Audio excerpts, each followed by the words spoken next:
There's traditional hula dancing, right? And then there's also this one, oh my gosh, what's the name of it?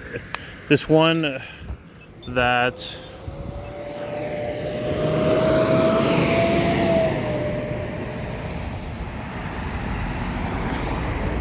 I'm sure everyone's familiar with.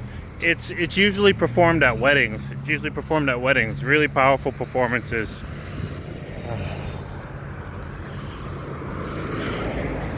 I think usually performed by all men at weddings. I'm just drawing a blank at the moment. But groups from all over the world come to the Big Island and compete.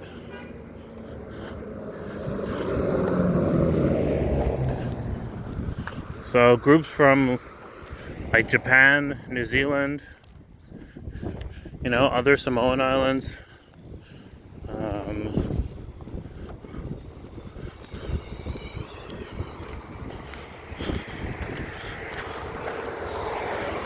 they'll actually come out and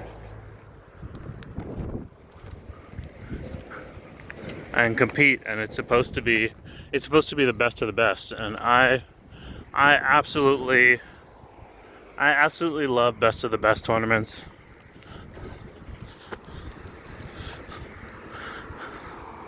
So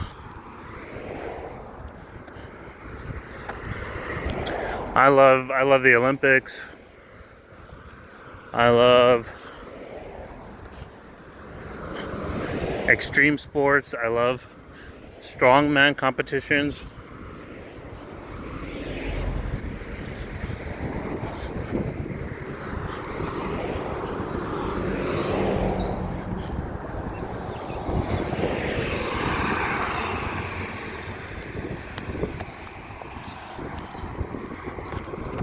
So even for sports that I don't usually watch, that are also very popular, like say basketball,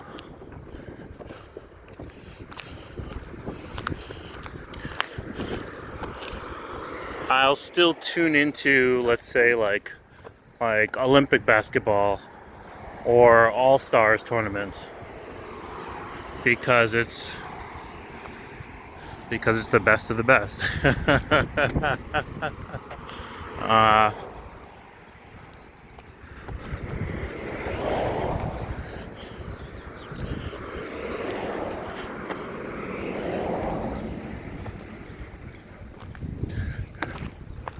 And so I believe in May, the festival is usually held here, and they've had to cancel it. They've had to cancel it last year, and I imagine it'll be canceled this year. But it's supposed to really fill up the island with a lot of visitors.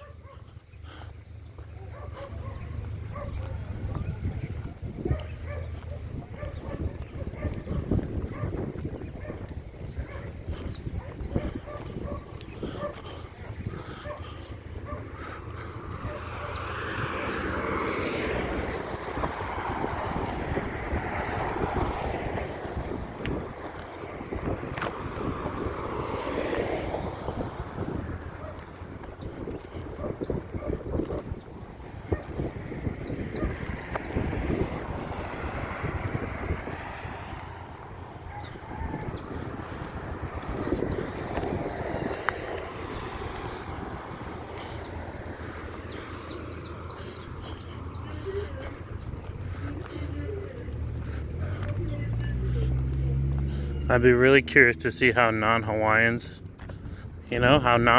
bring it when it comes to hula dancing.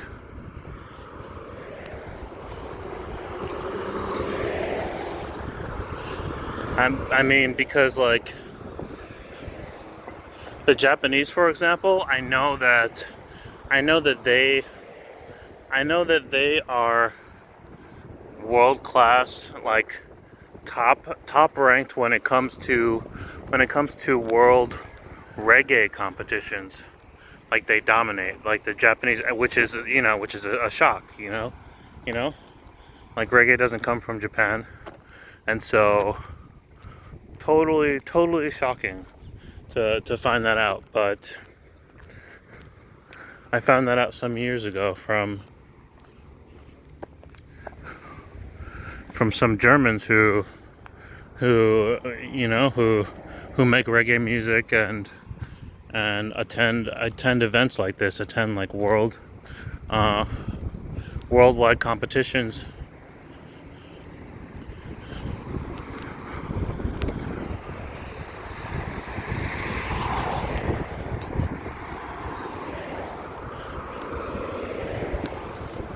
Showcasing who has the best reggae music.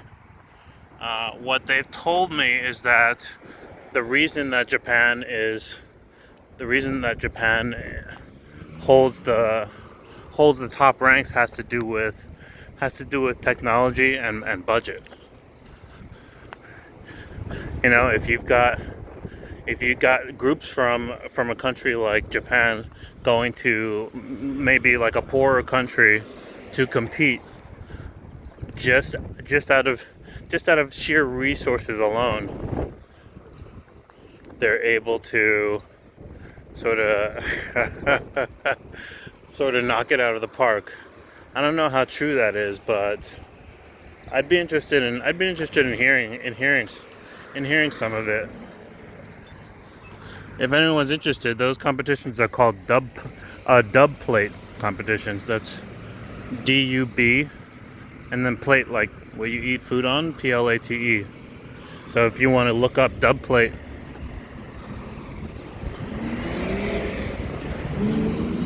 on YouTube or something, you can check it out. But I can imagine it's crazy.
I also just saw news that E3 is coming back. I mentioned this on yesterday evening's video. E3 announced that they announced that they would actually be holding E3 this year in June, which is a month later than it's normally held.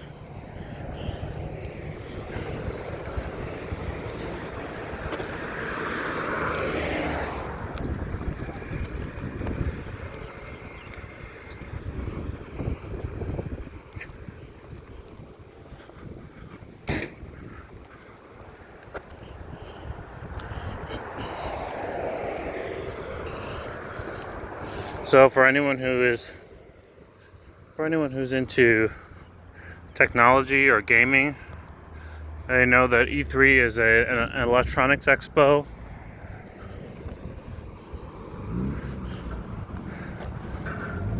That is held every May in California, and it's basically one of the biggest in the world. Usually companies wait for E3 to make their big announcements.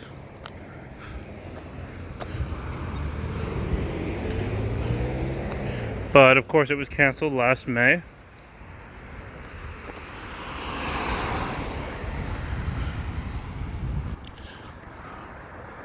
So I am very happy to see it come back, and now that I live a lot closer to California,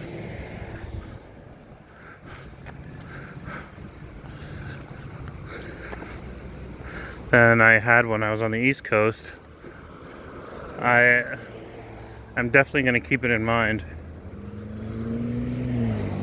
Maybe for next year, not for this year. Really want to kind of wait until everything's back in the swing of things.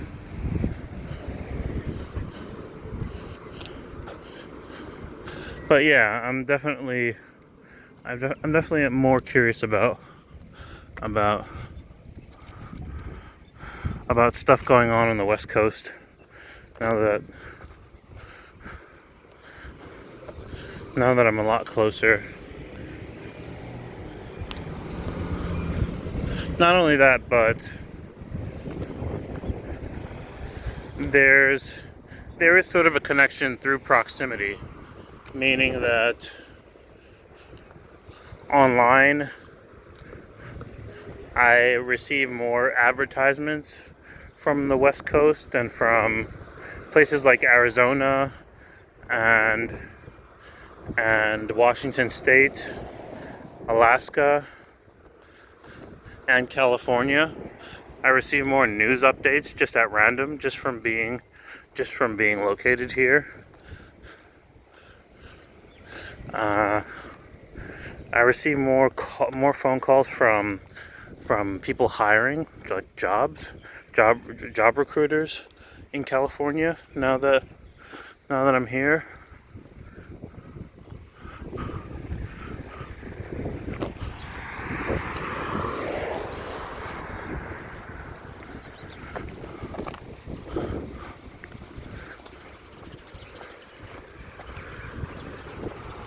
And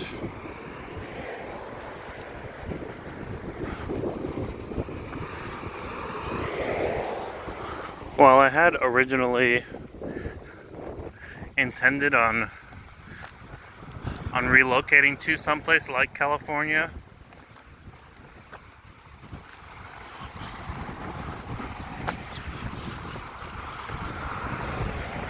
being from a really dense city,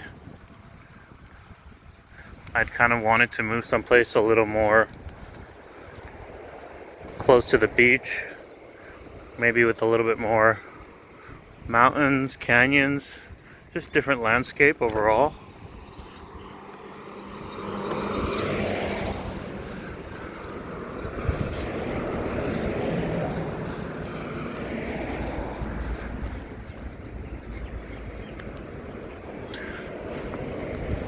And so far it's pretty chill here. That's what I'll say. It's pretty chill. I will have to check out Oahu, the main island, at some point. But I definitely don't feel in a big rush to do so. I know a lot of people vacation on Oahu. I've never been there. I've never been to Hawaii on vacation.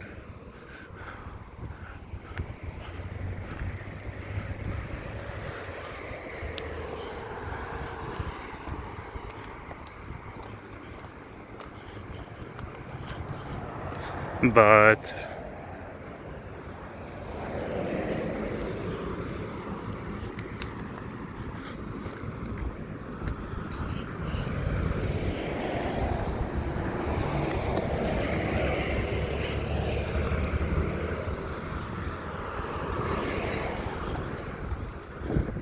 so far I feel like it's pretty chill here.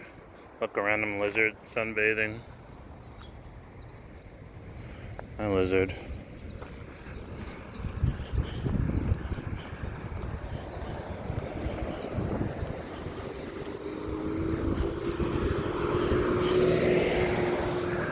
I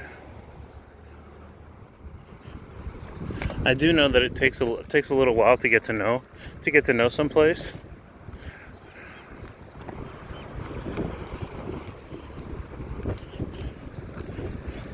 I remember when I first moved from New York to the Atlanta area, Atlanta, Georgia.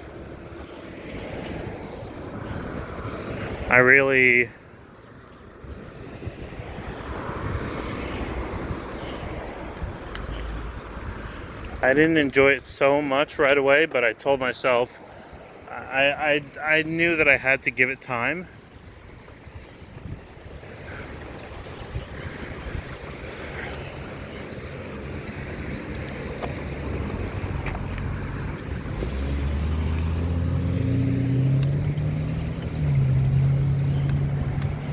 And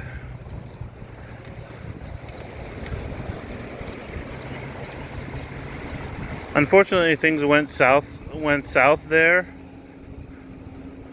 A big chunk of that had to do with COVID, but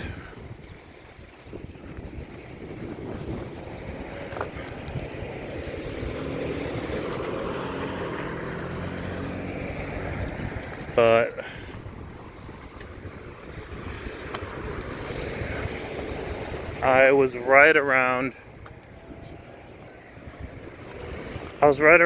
maybe a year and a half left before becoming completely acclimated to being in Georgia. I think I had just started. At the point that I left, maybe after 3.5 years, almost 4 years, I found a good amount of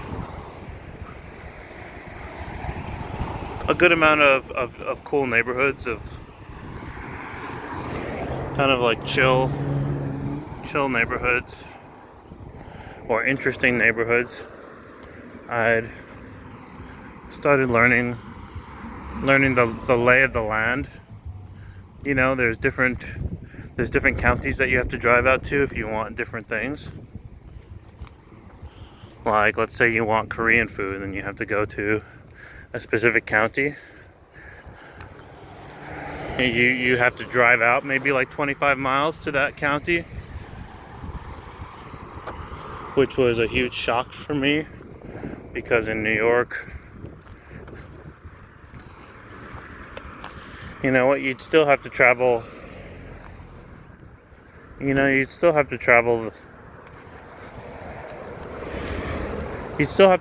a good distance, but I think I was just always used to.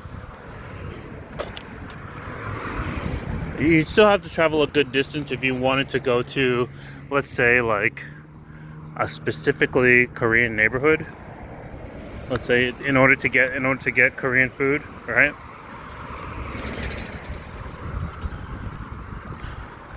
But you could definitely find the same food littered throughout all other neighborhoods between your home and, let's say, Koreatown. It's just a random example.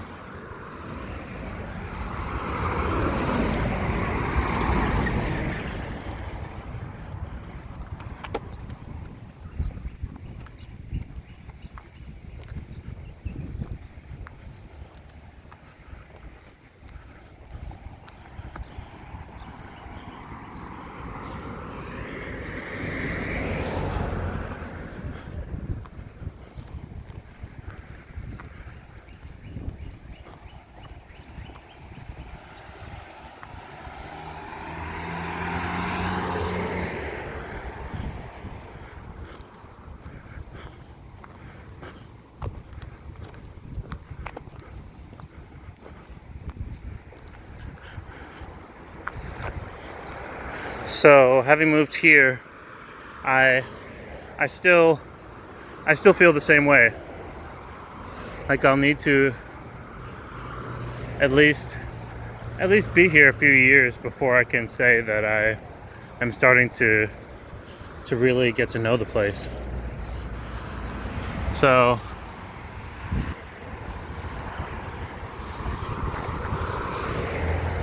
I'm looking forward to that.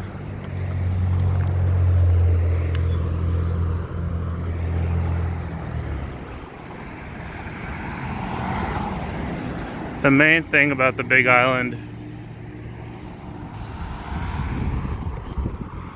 is just